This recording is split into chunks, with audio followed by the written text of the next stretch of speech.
Hello friends, कैसे हैं आप सब। आप सभी का आपके अपनी YouTube channel sociology with Sangeeta में मैं संगीता स्वागत करती हूं। और इस चैनल के माध्यम से हम लोग सोशियोलॉजी के कम्पिटिटिव एग्जाम के प्रिपरेशन करते हैं, जिसके अंतर्गत आपको यूट्यूब पर डेली 2 क्लासेस मिलती हैं। सुबह के 8 बजे हम लोग कवर कर रहे हैं यूपी पीजीटी के सोशियोलॉजी के सिलेबस को, और रात के 8 बजे बीपीएससी टीआरई 4.0 के सोशियोलॉजी के सिलेबस को आपको कवर करवाया जा रहा है। और वैसे स्टूडेंट जो पेड ग्रुप से जुड़ना चाहते हैं, नोट्स परचेज करना चाहते हैं, तो जो थंबनेल में कॉन्टैक्ट नंबर दिया हुआ है या डिस्क्रिप्शन बॉक्स में आपको फुल प्रोसेस पता चल जाएगा कि आप कैसे पेड ग्रुप में ज्वाइन हो सकते हैं। पेड ग्रुप में आपको सिलेबस अकॉर्डिंग सारे नोट्स तो मिलेंगे ही, साथ ही साथ आपको एक्स्ट्रा मटेरियल भी मिलेगा।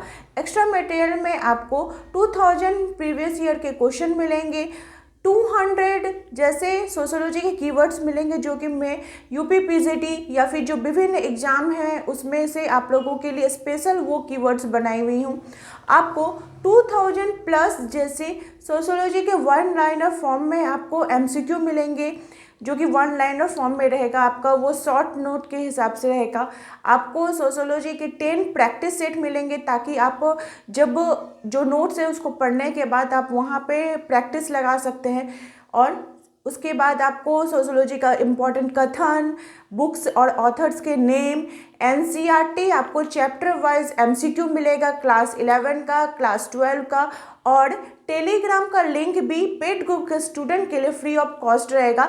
जब नोटिफिकेशन आ जाएगा एग्जाम का, उस दिन से वहाँ पे टेस्ट स्टार्ट हो जाएगा, जब तक कि आपका एग्जाम ना हो जाए। डेली आपको टॉपिक दिया जाएगा, आप उसकी तैयारी करेंगे और फिर टेलीग्राम पर टेस्ट भी देंगे। वो आपका मॉक टेस्ट के रूप में रहेगा, जिससे आपकी तैयारी बेहतर हो सकेगी। और देखिए, नोट्स जो आपको मिलेगा वो आपको कंप्लीट नोट्स आपको एक बार में मिल जाएगा। अगर आप बोलिएगा कि मुझे हैंड रिटन नोट्स चाहिए, तो हैंड रिटन नोट्स आपको व्हाट्सएप में पीडीएफ फॉर्मेट में मिलेगा। अगर आप बोलिएगा कि नहीं मुझे टाइपिंग नोट्स चाहिए, तो आपको टाइपिंग नोट्स भी पीडीएफ फॉर्मेट में आपके व्हाट्सएप में मिलेगा। आपको एक ही बार में मैं सारा नोट्स प्रोवाइड कर दूंगी। वो नोट्स मैंने खुद बनाया है, ऑथेंटिक बुक का हेल्प लेकर बनाया है। अब जैसे नोट्स आप बोलिएगा कि क्लास कहाँ पे मिलेगा, तो नोट्स तो आपको एक ही बार में सारा मिल जाएगा। और आपका जो सिलेबस उसमें जो टॉपिक है वो मैं आपको यूट्यूब पे क्लास करवा दूंगी। और आज का जो क्लास है, आज की जो वीडियो है, वो आपका है बीपीएससी टीआरई 4.0 का सोशियोलॉजी का सिलेबस का। देखिए, जो बीपीएससी है वो कोई सिलेबस जो स्पेशली मेंशन नहीं करता है कि, और ना ही किया है कि हाँ ये टॉपिक में पढ़ना है। जैसे यूपी पीजीटी का अगर आप एग्जाम दीजिएगा, तो वहाँ पे समाजशास्त्र विषय का आपको सिलेबस दे दिया गया। लेकिन अगर बिहार की बात की जाए, बिहार टीआरई 4.0 की, तो वहाँ पर आपका सिलेबस नहीं मेंशन है। अब आप यहाँ पे मुझे क्वेश्चन कर सकते हैं कि तब मैम आप सिलेबस कैसे डिस्कशन करिएगा, कैसे बताइएगा कि क्या टॉपिक पढ़ना है। मैंने आप लोगों को जो टीआरई 1, टीआरई 2 और टीआरई 3 में जो एग्ज़ाम हुआ है सोशियोलॉजी का, उसको मैं आपको कंप्लीट आपका डिस्कशन करवा दी हूँ। कैसे क्वेश्चन आए थे उससे रिलेटेड और कैसे क्वेश्चन आ सके, सभी हम लोगों ने डिस्कस कर लिया है। इस चैनल के प्लेलिस्ट में मैं बना दी हूँ बीपीएससी टीआरई 4.0 करके, आप वहाँ पर जाकर सारा जो वीडियो है उसको देख सकते हैं। जब क्लास को हम लोगों ने बना रहा था, हम जो क्वेश्चन को हम लोग देख रहे थे, और साथ ही साथ मैंने उसको क्या किया, एनालिसिस भी किया कि किस किस टॉपिक से रिलेटेड जो क्वेश्चन है वो एग्जाम में पूछा गया है।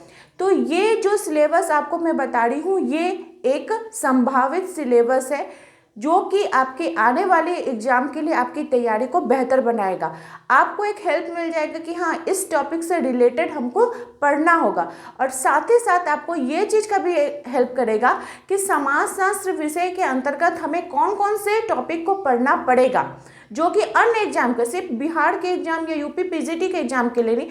अगर आप समाजशास्त्र विषय के स्टूडेंट हैं, अगर आप कहीं और दूसरा भी एग्जाम दे रहे हैं, तो उसमें भी आपको ये जो टॉपिक है ये आपको हेल्प करने वाला है एक सिलेबस को समझने के लिए। तो चलिए हम लोग देखते हैं। आप देख सकते हैं मैंने सारे सिलेबस जो एग्ज़ाम में जैसा पूछा गया मैंने उसको नोट किया हुआ है, और इसी के अकॉर्डिंग मैं आपको बताऊँगी कि कैसा कैसा टॉपिक है, कौन कौन से टॉपिक को हम लोग को पढ़ना है।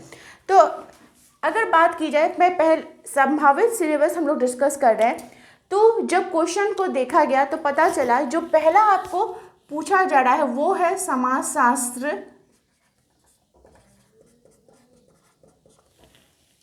का अर्थ, विषय वस्तु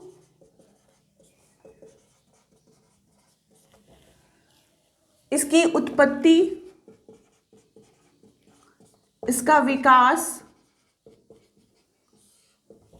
साथ ही साथ अन्य विज्ञानों के साथ इसका कैसा संबंध है, अन्य विज्ञानों के साथ संबंध। जैसे आप प्रीवियस क्वेश्चन देखिएगा तो उसमें है कि समाजशास्त्र का जो अतीत है वो बहुत प्राचीन है, लेकिन इसका इतिहास जो है वो संक्षिप्त है। यह कथन किनका है? समाजशास्त्र और मानव शास्त्र जुड़वा बहनें हैं, ये किसने कहा है? समाजशास्त्र सभी विज्ञानों की महारानी है, ये किनका है? ठीक है, समाजशास्त्र की जो विषय वस्तु है जैसे समन्वयात्मक संप्रदाय, ठीक है, उससे रिलेटेड आपको क्वेश्चन मिला है। ठीक है, और उसके बाद आपको पूछा है कि समाजशास्त्र की उत्पत्ति कैसे हुई। अगस्त कम जो थे वो समाजशास्त्र की जो उत्पत्ति हुई तो कौन से स्टेज में था? First stage, second stage, third stage या फोर्थ स्टेज में समाजशास्त्र की उत्पत्ति हुई। कौन से थिंकर ने की थी? किस क्रांति के फलस्वरूप उन्होंने इसका अध्ययन करके इसके बारे में बात की थी।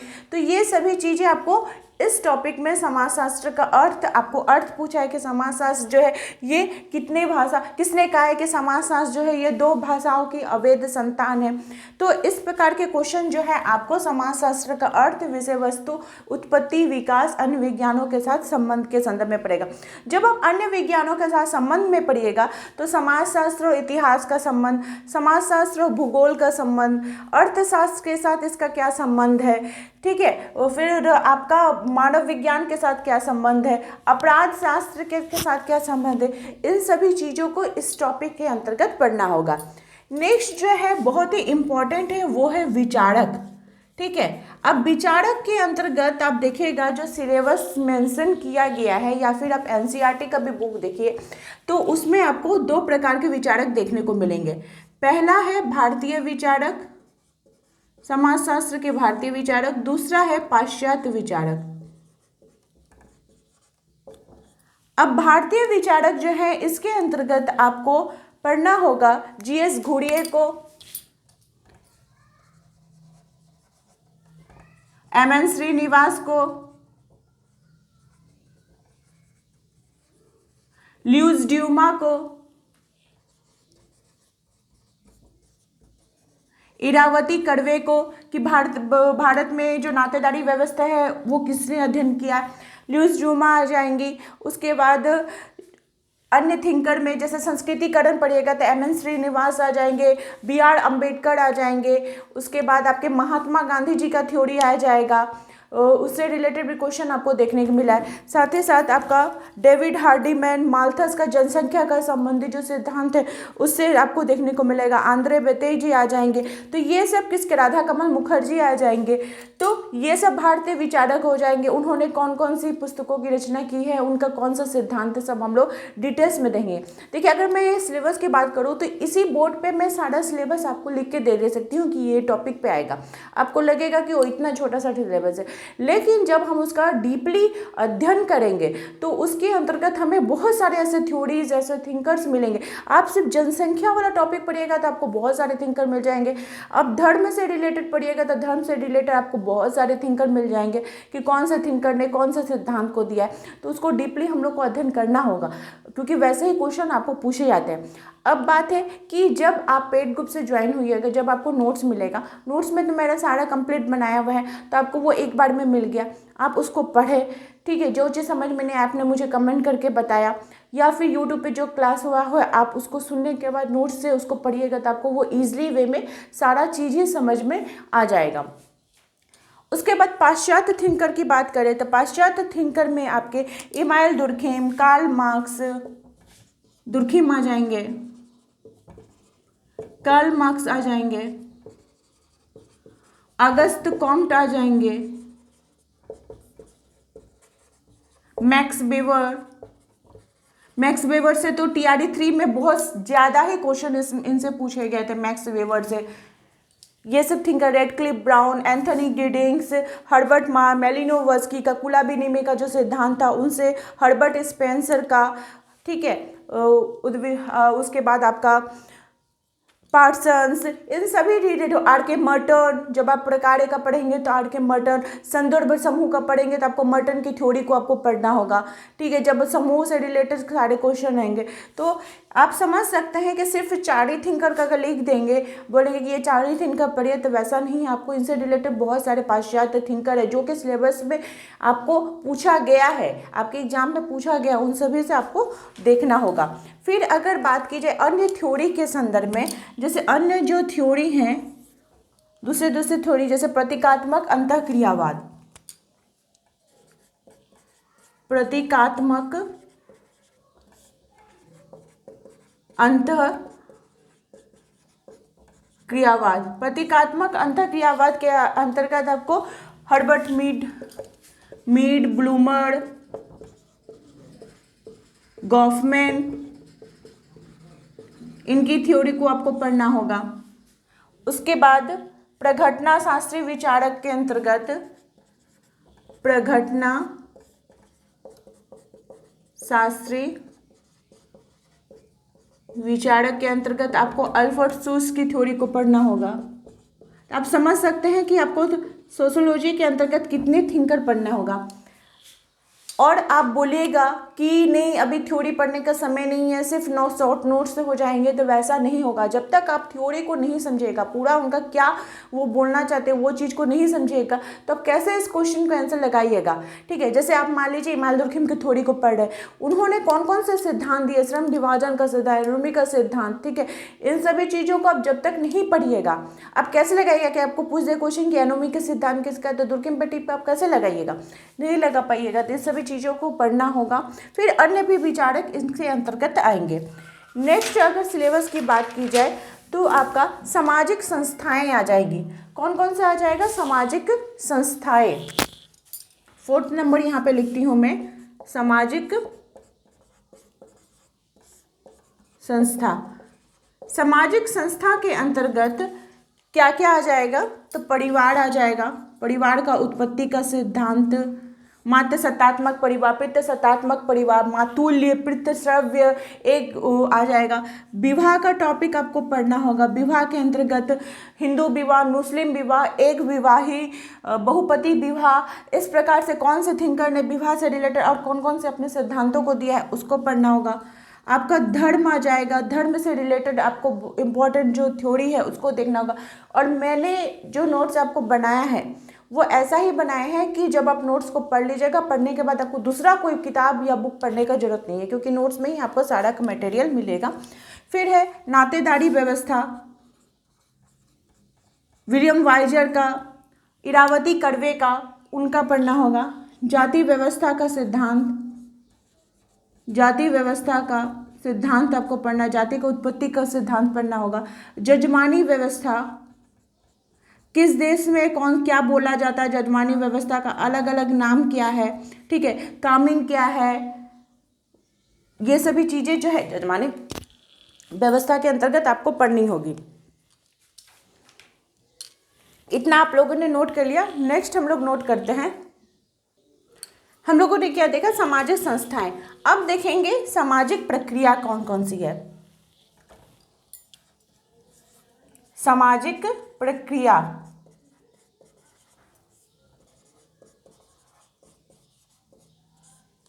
सामाजिक प्रक्रिया के अंतर्गत आपको सहयोगी और असहयोगी दो प्रकार की सामाजिक प्रक्रिया देखने को मिलेगी। कौन कौन सी? सहयोगी प्रक्रिया और असहयोगी प्रक्रिया।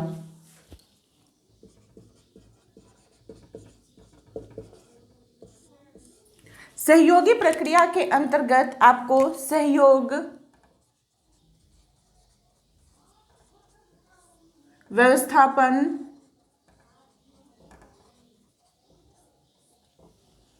अनुकूलन,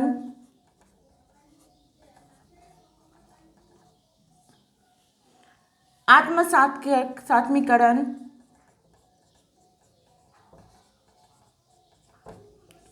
एकीकरण, इन सभी को आपको डिटेल्स में, जब तक इन सभी से रिलेटेड आप डिटेल्स में नहीं जाइएगा, कैसे जानिएगा कि कौन सा सहयोगी प्रक्रिया, कौन सा असहयोगी प्रक्रिया। असहयोगी प्रक्रिया के अंतर्गत आपको संघर्ष, प्रतिस्पर्धा, क्रांति, इन सभी से रिलेटेड आपको देखने को मिलेगा। विरोध, तो सामाजिक प्रक्रिया के अंतर्गत हम लोग क्या देखें, सहयोगी और असहयोगी देखें।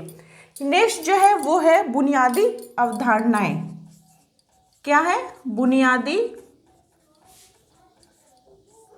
अवधारणा।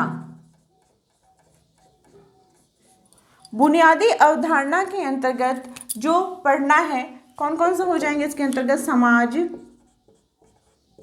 संस्था, समाज किसे कहते हैं, संस्था किसे कहते हैं, समूह क्या है, प्राथमिक समूह, द्वितीयक समूह, संदर्भ समूह, इन सभी को समूह के अंतर्गत, वो छोटा है लेकिन इसके अंतर्गत आपको बहुत सारे थिंकर, बहुत सारी इसकी थ्योरी हैं। समाजीकरण,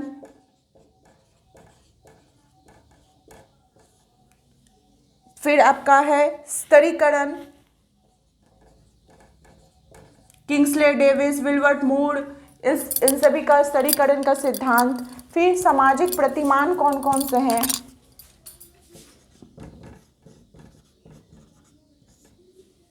नियंत्रण, सामाजिक नियंत्रण, सोशल कंट्रोल, इसमें आपके रॉस की थ्योरी को पढ़िएगा। रॉस ने कौन सी पुस्तक लिखी है, रॉस का सिद्धांत क्या है। संस्कृति बहुत इंपॉर्टेंट है, बहुत इंपॉर्टेंट है, इनसे रिलेटेड क्वेश्चन जो है वो एग्जाम में आपको देखने को मिले हैं। ये सब किसके अंतर्गत आ जाएंगे? तो बुनियादी अवधारणाओं के अंतर्गत आ जाएंगे। नेक्स्ट अगर टॉपिक की बात की जाए कि कौन से टॉपिक से रिलेटेड आएगा, तो अगर मैं बात करूं तो आपका आ जाएगा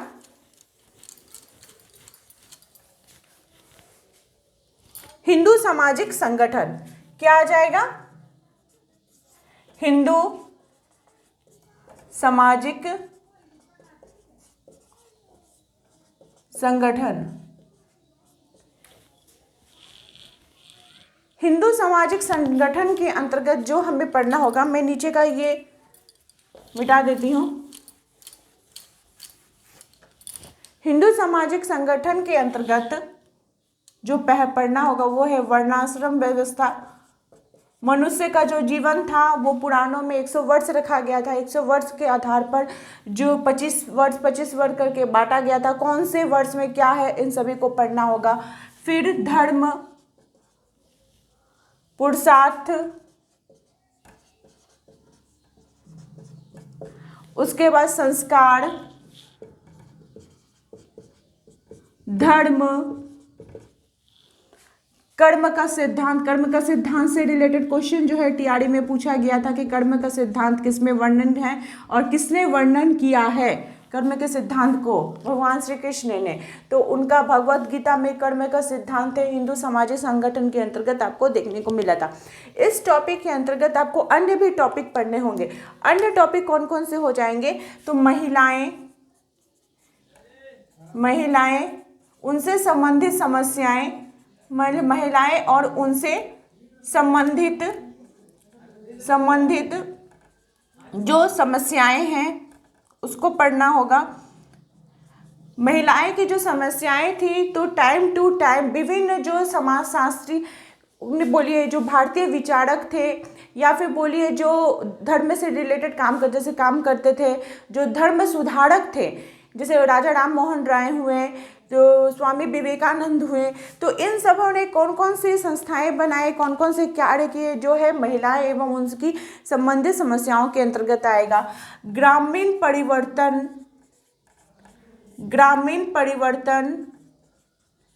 ग्रामीण समस्याएं, ग्रामीण समाजशास्त्र है क्या, समाज कल्याण कार्यक्रम क्या है, समाज कल्याण कार्यक्रम, इसके अंतर्गत जो वर्तमान सरकार है वो समाज के लिए कौन कौन से इंपॉर्टेंट काम कर रही है, उन सभी को इसमें पढ़ना होगा। थोड़ी करंट अफेयर्स टाइप का क्वेश्चन हो जाएगा, जिसमें आपको अप टू डेट रहना होगा कि बिहार के अंतर्गत कौन कौन से सामाजिक कल्याण के कार्यक्रम चल रहे हैं, या फिर सेंट्रल लेवल पे कौन कौन से कार्यक्रम चल रहे हैं।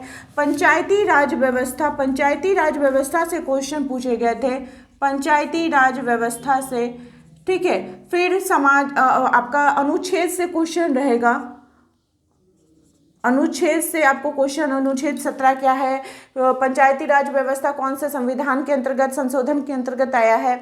उसके बाद आपका संस्कृतिकरण,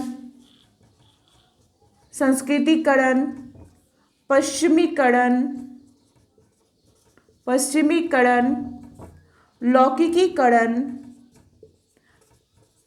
तो अगर जब तक आप नहीं जानिएगा कि लौकिकीकरण क्या है, इसकी परिभाषा क्या है, किसे लौकिकीकरण कहते हैं, तब कैसे ठीक लगेगा कि ये थिंकर ने इसके बारे में बात की है।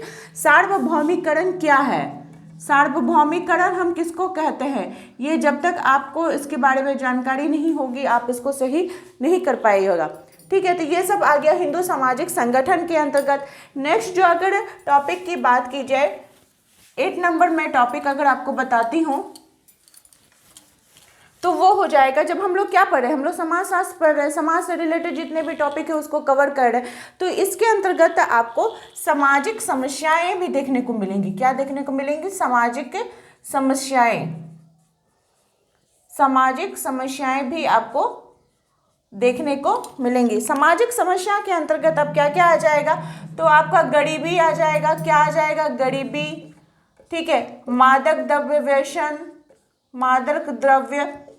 व्यसन। उसके बाद आपका आ जाएगा,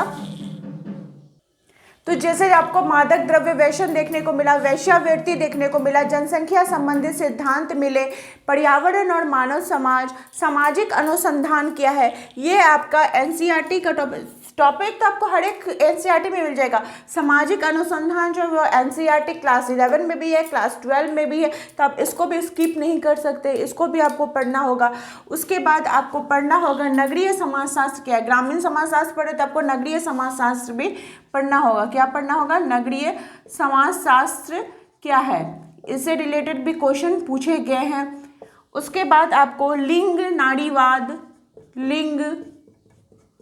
नारीवाद, इनसे रिलेटेड भी क्वेश्चन आपको देखने को मिलेंगे। और साथ ही साथ आपको सामाजिक आंदोलन भी, क्या होगा, सामाजिक आंदोलन भी पढ़ना होगा। तो आप समझ सकते हैं कि कौन कौन सा जो टॉपिक है आपको समाजशास्त्र विषय के अंतर्गत पढ़ना होगा। उस हिसाब से आपको तैयारी को बेहतर से बेहतर बनानी होगी। आई होप आपको आज की जो वीडियो है वो हेल्पफुल रही होगी, और आपको जो क्लासेस प्रोवाइड किए जाएंगे वो आपके सिलेबस के अकॉर्डिंग ही रहेंगे। तो इसी प्रकार से अपने चैनल के साथ बने रहिए। आप सभी का मेरे चैनल में बने रहने के लिए बहुत बहुत धन्यवाद।